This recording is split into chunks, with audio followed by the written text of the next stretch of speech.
Let's find the cosine of the sine inverse of negative 3/5. So this is a composite function.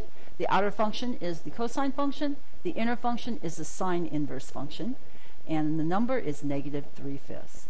Step 1, we're going to form a right triangle with theta equal to the inner function, sine inverse of the number negative 3/5.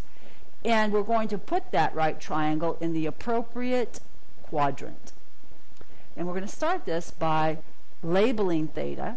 We'll say, let theta equal the sine inverse of the number negative 3/5, where the number negative 3/5 is an element of the closed interval from -1 to +1. In other words, negative 3/5 is in the domain of sine inverse. That implies, by definition of theta, that the sine of theta is equal to negative 3/5, where theta is in the closed interval from negative pi/2 to pi/2. Well, what is that? Negative pi/2 over pi/2. That is the range of the sine inverse. In other words, it's the domain of the sine function, negative pi/2 to pi/2. That's the restricted domain that we use when we're doing work with inverse functions. So let's go ahead and let's draw this situation here. You see where we have the 4 quadrants, and I'm circling the ones from negative pi/2 to pi/2. They're quadrants 1 and 4. Okay, now let's figure out which of those two this theta actually lives in.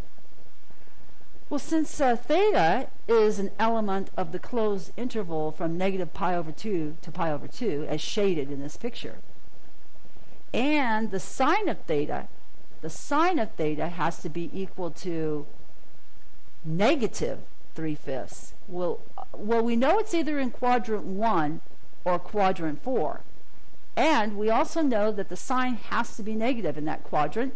So what is the answer? It's obviously quadrant 4, because all students take calculus between negative pi/2 and positive pi/2. There's only one quadrant where the sine is going to be negative. That's quadrant 4. So that implies that this theta lives in quadrant 4. Okay, so let's draw this right triangle, and let's embed the angle theta in it. There's a right angle, and here's theta. We know that the opposite over the hypotenuse is 3/5, and a question mark is the other leg. Let's figure out what the other leg is, the adjacent side. Pythagoras says hypotenuse squared equals leg squared plus leg squared. So we have 5 squared equals question mark squared plus 3 squared. Solve that for theta, question mark, and we get plus or minus the square root of the 5 squared, which is 25, minus the 3 squared, which is 9. So we get plus or minus the square root of 16, which is plus or minus 4.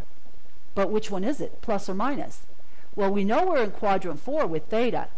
And in quadrant 4, well, think about it.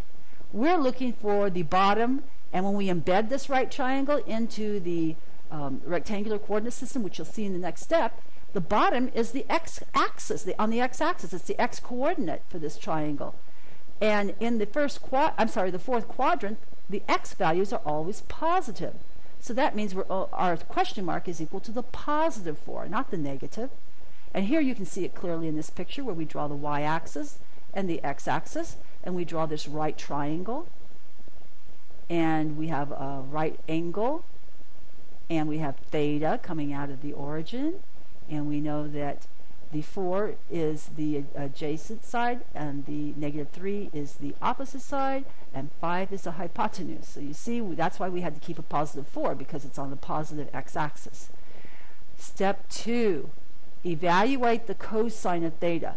What is the cosine of theta? Well, theta is a sine inverse of negative 3/5. So this means evaluate the cosine of sine inverse of negative 3/5. That's what we're doing. We're answering the question. In this triangle, we're going to do this in the triangle that we just drew in quadrant 4, where the cosine is defined to be equal to the adjacent over the hypotenuse side.